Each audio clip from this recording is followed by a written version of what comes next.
Ya oke, sekarang kita akan melanjutkan pembahasan mengenai superposisi dan interferensi gelombang ya.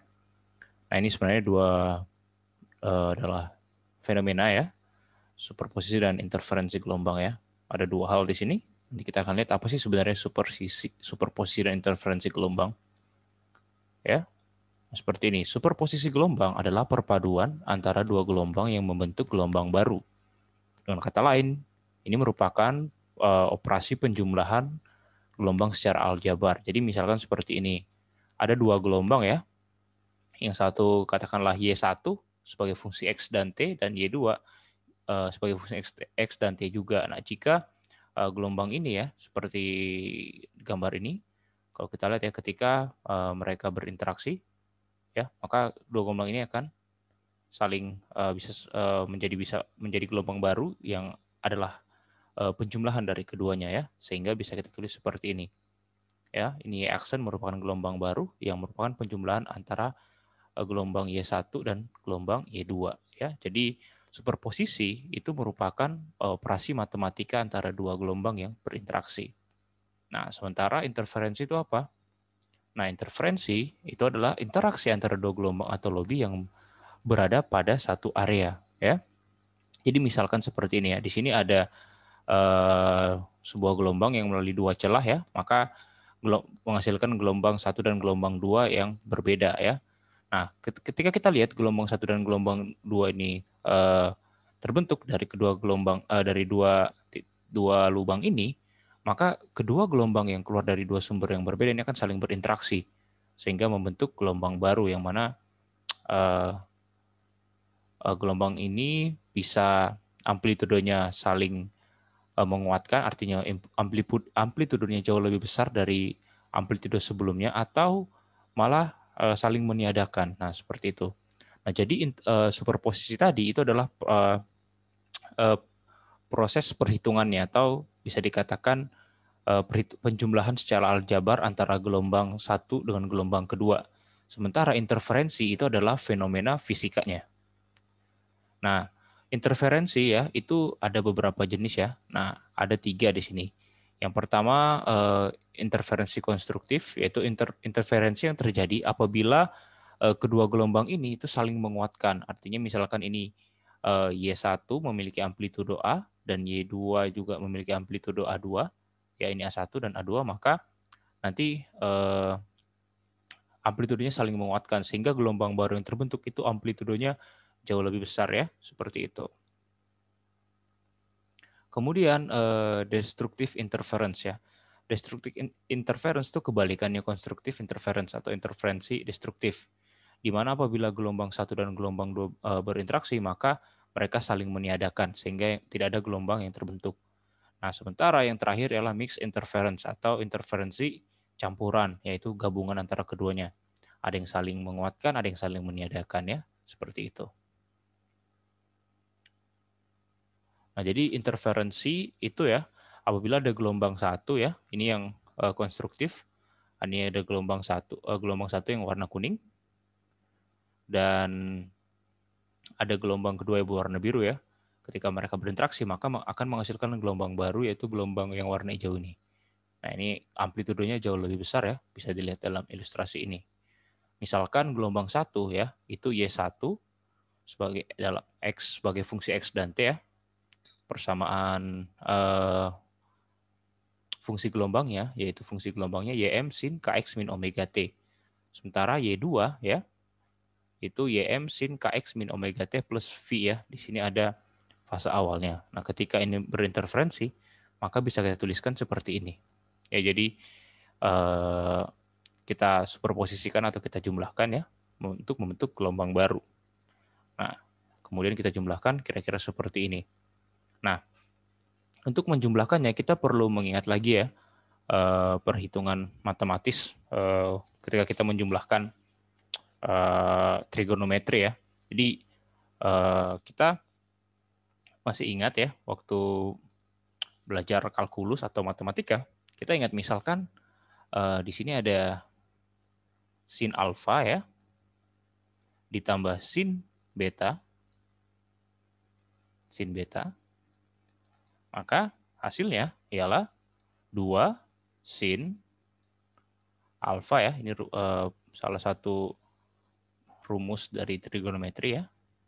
Alfa tambah beta per 2, ya, 2 sin alfa tambah beta per 2, dikali cos alfa min beta per 2. Nah, hasil interferensinya akan mengikuti persamaan ini. Nah, kita perlu ingat ini. Nah, sekarang kita lihat di sini ya. Kita kembalikan ke sini. Kita lihat di situ ya. Ini bisa kita tulis menjadi seperti ini. YM sin ya. YM sin Kx min omega T plus sin Kx min omega T plus V. Nah, kita lihat di sini. Alfa ialah Kx min omega T ya, dalam hal ini. Kemudian betanya ialah Kx min omega T plus V. Nah, sekarang kita akan mengubah bentuk ini menjadi ini ya, berdasarkan rumus ini. Maka alfa tambah beta ya, alfa tambah beta dibagi 2, itu berarti alfa tambah beta ini kan, Kx tambah Kx berarti 2Kx, min omega T plus min omega T berarti min 2 omega T plus V dibagi 2. Ya. Maka ini menjadi Kx min omega T ya, plus setengah V. Oke, kita dapat alfa plus beta per 2. Kemudian ini alfa min beta. Ya, alfa min beta dibagi 2. Berarti Kx min Kx itu 0, sementara min omega T min omega T artinya min omega T plus omega T 0 juga. Yang tersisa ialah V. Maka kita bisa tulis alfa min beta per 2 ialah setengah V. Nah, sehingga ini menjadi seperti ini. Ya. YM kali 2 ya, kali sin alfa plus beta per 2, yaitu berarti Kx min omega T plus setengah V, plus ya, kali cos alfa min beta per 2, yaitu setengah V ya. Atau kita bisa tulis seperti ini. Nah, jadinya seperti ini ya. Nah, ini adalah contoh hasil dari superposisi gelombang ya. Di gelombang yang berinteraksi tadi fenomenanya disebut interferensi, sementara perhitungan antara gelombang 1 dan gelombang 2 ya, membentuk gelombang baru itu disebut dengan superposisi gelombang. Nah, itulah fenomena superposisi dan interferensi. Oke, sekarang kita akan lanjut ya. Oke, selanjutnya kita akan membahas gelombang tegak ya. Jadi tadi kita ketika kita membicarakan gelombang yang merambat, gelombang yang menjalar, itu merupakan gelombang yang merambat. Nah, sementara sekarang gelombang tegak. Nah, apa sih gelombang tegak itu? Nah, gelombang tegak itu akan terbentuk bila seperti ini. Jika dua gelombang sinusoidal dengan amplitudo dan panjang gelombang yang identik atau sama, merambat pada arah yang berlawanan. Sepanjang suatu dawai tegang, interferensi dari kedua gelombang ini akan menghasilkan gelombang tegak. Jadi misalkan ada gelombang ya, ini yang ke kanan, gelombang ini yang ke kanan ya. Kemudian ada gelombang lain yang merambat ke kiri. Dan kedua gelombang ini punya amplitudo dan panjang gelombang yang sama. Nah, ketika mereka berdua berinterferensi, maka akan menghasilkan gelombang tegak seperti ini. Nah, ini adalah gelombang tegak ya. Jadi ini yang biru dan hijau merupakan gelombang yang merambat, sementara ini gelombang berjalan ya, yang hitam ini merupakan gelombang tegak ya. Jadi ya seperti ini dia. Seolah-olah seperti dia tidak merambat, hanya ada di situ. Atau bisa disebut juga gelombang stasioner, seperti itu ya. Nah, gelombang tegak ini ya selalu bentuknya seperti ini, ditandai dengan adanya biasanya kita sebut perut ya, atau antinode dan simpul, atau disebut dengan node seperti itu. Nah, untuk memahami kita akan coba melihat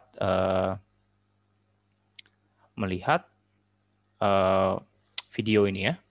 Ini adalah ilustrasi terbentuknya gelombang tegak. Nah, apabila di sini di-generate sebuah gelombang ya, maka gelombang ini akan merambat dari kiri ke kanan, kemudian terpantul, terbentuk gelombang baru sehingga tercipta gelombang yang berlawanan dan akan membentuk gelombang tegak. Mari kita saksikan. Ya, kita lihat di sini. Nah, ini terbentuk ya. Nah, ini terbentuk gelombang tegak. Jadi tadi awalnya dia merupakan gelombang yang berjalan. Nah, ketika gelombang yang berjalan ini terpantul oleh ujung yang di sini, maka terbentuk gelombang stasioner atau gelombang tegak seperti ini. Ya, kalau kita lihat di sini terbentuk perut dan simpul, perut dan simpul. Itu merupakan ciri umum dari gelombang tegak ya. Ada simpul atau nodes dan perut atau anti nodes ya, seperti itu. Nah, gelombang tegak ini juga memiliki frekuensi yang berbeda-beda ya, beragam mulai dari frekuensi dasar ya, hingga sampai frekuensi ke N.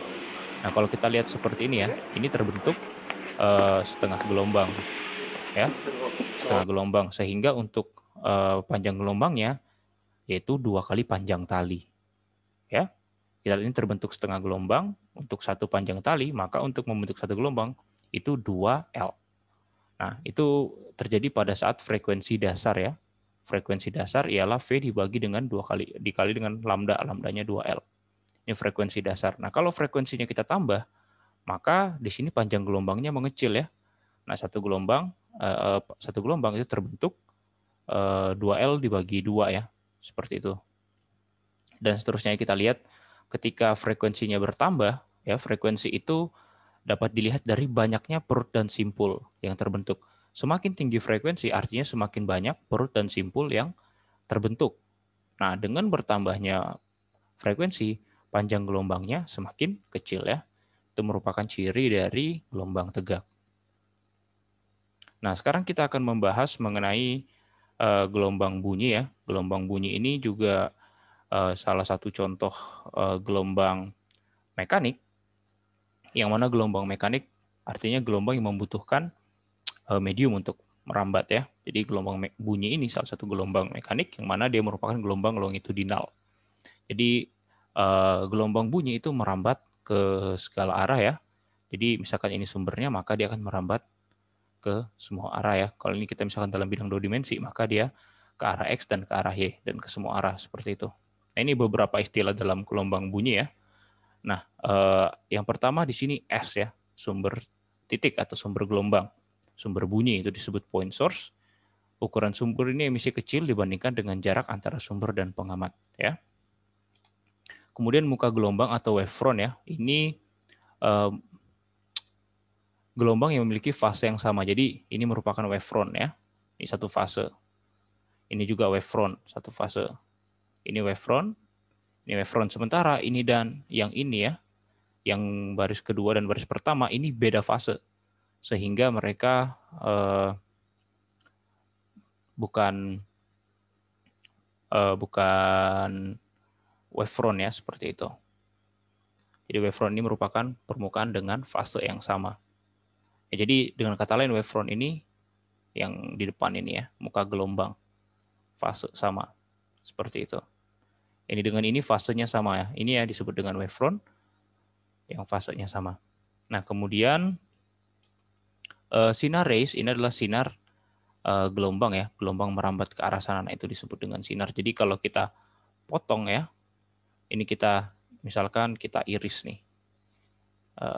Kita iris, katakanlah kita iris di sini ya.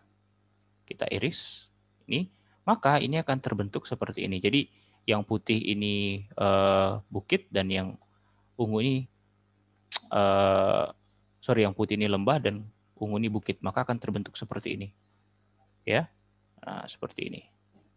Nah, ini yang disebut dengan ray tadi. Ya, merambat ke sana. Kalau kita iris seperti itu. Nah, ini beberapa istilah dalam gelombang bunyi ya.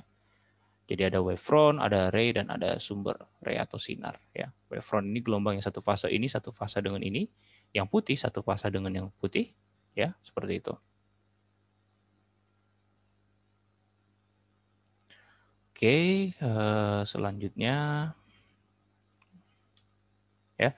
Nah, intensitas bunyi ya. Sebelumnya kita sudah di video sebelumnya kita sudah melihat bahwa daya dari gelombang dawai ialah ini ya persamaannya. Nah, maka intensitas ialah daya dibagi dengan luas permukaan. Nah, kita lihat tadi bahwa bunyi ini merambat ke segala arah ya, artinya dia membentuk spherical atau bola. Sehingga luas permukaan yang kita gunakan ialah luas permukaan bola. Sehingga kita bisa tulis intensitasnya seperti ini ya. Di mana P-nya adalah ini, dari sini ya. Kemudian A-nya ialah 4VR kuadrat yang merupakan luas permukaan bola. Seperti itu. Nah, ini yang bagian terakhir yang mengenai efek Doppler. Nah, efek Doppler ini merupakan perubahan frekuensi yang disebabkan oleh gerak dari sumber atau detektor ya. Jadi, efek Doppler ini kita teringat ketika kita misalkan waktu naik kereta api atau di pinggir jalan menunggu kendaraan ya. Ketika kita lihat misalkan kita berdiri di pinggir jalan, dari jauh kita melihat ambulan yang sedang mendekat. Lama-lama si suara ambulan yang kita dengar itu makin keras ya. Ketika tepat di depan kita, di situ suaranya sangat kencang sekali. Kemudian ketika melewati kita, ambulan ini semakin kecil, dan sampai akhirnya kita tidak dapat mendengar lagi suara sirenenya. Nah, itu merupakan contoh efek Doppler. Nah, di sini ada sebuah video, ilustrasi video yang dapat memperlihatkan efek Doppler ya. Jadi coba kita lihat video ini ya. Nah, di sini ada prajurit ya. Nah, kita lihat semakin dekat, nah, menjauh, dia suaranya semakin kecil. Seperti itu ya. Pesawat ini sumber bunyi, dan tentara ini adalah pengamat ya. Kita perhatikan sekali lagi.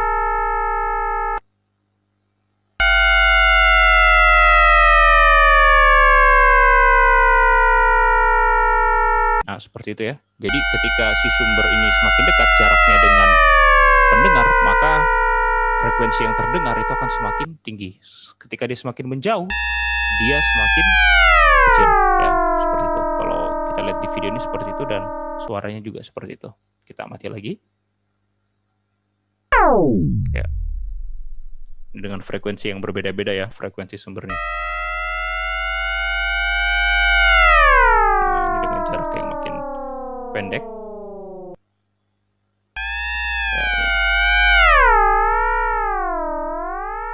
Seperti ini. Biasanya kita sering mengamati efek Doppler ini ketika kita nonton MotoGP atau F1 ya. Seperti itu. Nah, itu ya. Jadi efek Doppler itu secara umum seperti ini ya. Di F aksen ini merupakan frekuensi yang terdengar oleh pengamat, dan F ini merupakan frekuensi sumber. Artinya apa? Kalau dia semakin dekat ya, maka di sini ditambah ya, V ditambah kecepatannya, ini kecepatan bunyi di udara.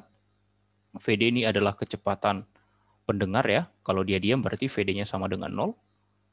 Kemudian ini VS adalah kecepatan sumber ya. Semua kecepatan di sini itu relatif terhadap kecepatan udara, di mana udara itu merupakan medium tempat bunyi merambat ya, seperti itu. Jadi ketika mereka pendengar mendekati sumber, artinya mereka jaraknya semakin kecil ya, sehingga di sini ditambah. Kalau mereka saling menjauhi, ya si pendengar menjauhi sumber, maka di sininya negatif ya, tanda negatif. Nah, sekarang kalau sumbernya mendekati, maka dia negatif ya, kebalikannya. Sementara kalau menjauhi dia positif. Nah, seperti itu. Ini adalah persamaan umum mengenai efek Doppler ya. Oke ya, sekian untuk kuliah gelombang ini. Jika ada pertanyaan nanti silahkan sampaikan di grup, di WA grup, atau di kolom komentar juga. Oke, sekian dan terima kasih.